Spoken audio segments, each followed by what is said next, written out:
जैन धर्म के 22वें तीर्थंकर ऐतिहासिक महापुरुष भगवान नेमिनाथ का जन्म शौरीपुर के राजा समुद्र विजय की रानी शिवा देवी की रत्न कुक्षी से श्रावण शुक्ल षष्ठी के दिन हुआ। यदुकुल के वासुदेव श्री कृष्ण एवं तीर्थंकर नेमिनाथ पैतृक परंपरा से आपस में भाई थे। श्री कृष्ण जी के पिता वासुदेव जी एवं राजा समुद्र विजय दोनों सगे भाई होने से नेमिनाथ जी एवं श्री कृष्ण जी आपस में चचेरे भाई थे। भगवान नेमिनाथ बाल्यकाल से ही आध्यात्मिक प्रवृत्ति के थे। उन्हें संसार से मोह नहीं था, इसीलिए वो अपना विवाह भी नहीं करना चाहते थे।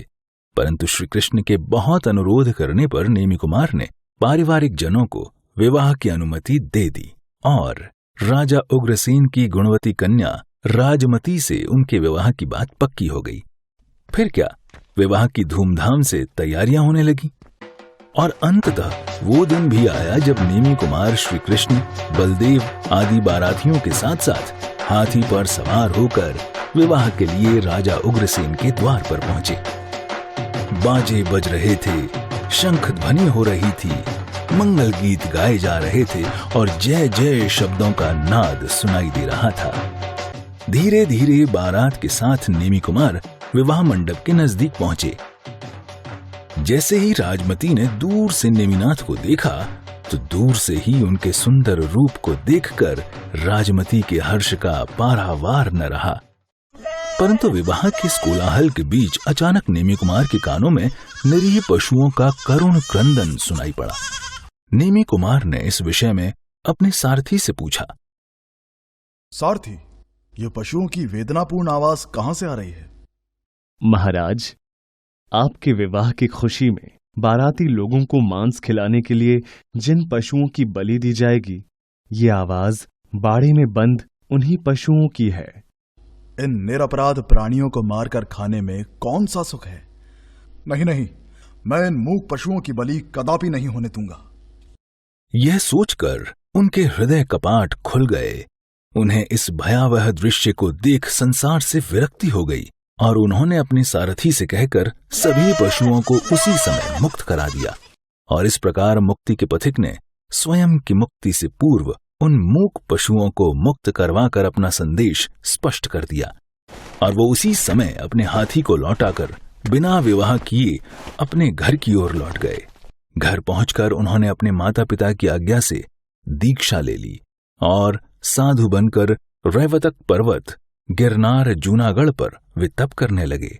भगवान श्री नेमिनाथ ने शौरीपुर में श्रावण शुक्ल षष्ठी को दीक्षा की प्राप्ति की और दीक्षा प्राप्ति के 2 दिन पश्चात उन्होंने खीर से अपना प्रथम पारना किया था। भगवान श्री नेमिनाथ ने दीक्षा प्राप्ति के पश्चात 56 दिनों तक कठोर तप किया और फिर गिरनार पर्वत पर मेघश्रृंग वृक्ष के नीचे आश्विन शुक्ल प्रतिपदा को कैवल्य ज्ञान प्राप्त किया। उधर जब राजमती को मालूम हुआ कि नेमिनाथ ने दीक्षा ग्रहण कर ली है तो उसने अपने स्वामी के अनुगमन करने का दृढ़ निश्चय कर लिया। लेकिन जब राजमती के विषय में नेमिनाथ के भाई रथनेमि को पता चला तो वो उसके पास जाकर उसे समझाने लगे। भाभी, नेमि तो वीतराग हो गए हैं, अतएव उनकी आशा करना व्यर्थ है। क्यों ना तुम मुझसे विवाह कर लो। इस पर राजमती ने उसके सामने खीर खाकर ऊपर से मदन फल खा लिया, जिससे उन्हें तुरंत वमन हो गया। इस वमन को राजमती ने सोने के एक पात्र में ले उसे अपने देवर के सामने रखकर रथनेमि से कहा, क्या तुम इसका भक्षण कर सकते हो? भाभी, वमन की हुई वस्तु मैं कैसे खा सकता हूँ? क्या तुम इतना समझते हो? यह बात तो एक बालक भी जानता है। यदि ऐसी बात है तो फिर तुम मेरी कामना क्यों करते हो? मैं भी तो परित्यक्ता हूँ, अतः तुम मेरा पीछा करना छोड़ो। और अंततः राजमती ने रैवतक पर्वत पर भगवान नेमिनाथ के पास जाकर दीक्षा ले ली। तदुपरांत कुछ समय बाद रथनेमि ने भी दीक्षा ग्रहण कर ली और वे साधु होकर उसी पर्वत पर विहार करने लगे। एक बार की बात है, राजमती अन्य साध्वियों के साथ रैवतक पर्वत पर विहार कर रही थीं। इतने में बड़े जोर की वर्षा होने लगी। सभी साध्वियां पास की गुफाओं में चली गईं। राजमती भी एक सूनी गुफा में आकर खड़ी हो गई। संयोगवश रथनेमि साधु भी उसी गुफा में खड़े होकर तप कर रहे थे। अंधेरे में राजमती ने उन्हें नहीं देखा।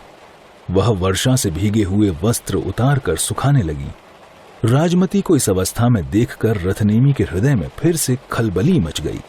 उसने राजमती से प्रेम की याचना की, परंतु राजमती का मन डोलायमान न हुआ। वह स्वयं संयम में दृढ़ रही और साथ ही अपने उपदेशों द्वारा राजमती ने रथनेमी को भी संयम में दृढ़ कर दिया। बाद में उग्र तप कर दोनों ने ही केवल ज्ञान को प्राप्त किया। इन सभी मुनियों व आर्यकाओं ने अनेक क्षेत्रों में विहार किया और धर्मामृत की वर्षा की, और अपनी आयु के अंत समय में भगवान नेमिनाथ जी ने 533 मुनियों के साथ गिरनार पर्वत पर शुक्ल ध्यान के द्वारा अघातिया कर्मों को नष्ट कर आषाढ़ शुक्ल अष्टमी के दिन मोक्ष प्राप्त कर लिया। तब देवों ने आकर प्रभु के मोक्ष कल्याण का उत्सव मनाया और सहस्त्रों लोगों ने श्रमण धर्म और सहस्त्रों ने श्रावक धर्म अंगीकार किया। वरदत्त आदि 11 गणधर भगवान के प्रधान शिष्य हुए। प्रभु के धर्म परिवार में 18,000 श्रमण, 40,000 श्रमणियां, 1,69,000 श्रावक एवं 3,36,000 श्राविकाएं थीं।